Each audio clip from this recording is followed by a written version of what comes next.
I tried ThunderCore Wallet app for 7 days. Here's the shocking truth. When I downloaded the ThunderCore Wallet app, I didn't expect much. But after 7 days of using it, the shocking truth is that this wallet is one of the most underrated gateways to fast, low-cost crypto transactions, all powered by the ThunderCore blockchain.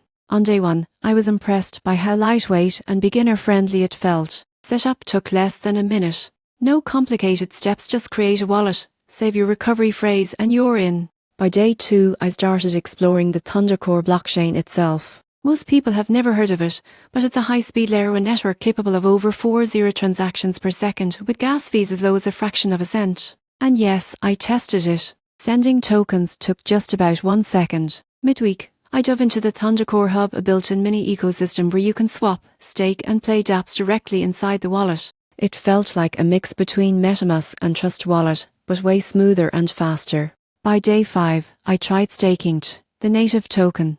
Process was straightforward and rewards started accumulating almost instantly. Compared to staking on other chains, this felt refreshingly simple and transparent. After 7 days, the shocking truth became obvious. The ThunderCore wallet isn't trying to compete with big names like MetaMask or Coinbase. It's carving out its own space for speed, low fees, and accessibility. If you're tired of paying ridiculous gas fees or waiting forever for transactions, ThunderCore might just surprise you. It's a wallet that proves blockchain can be fast, fun, and affordable all at once.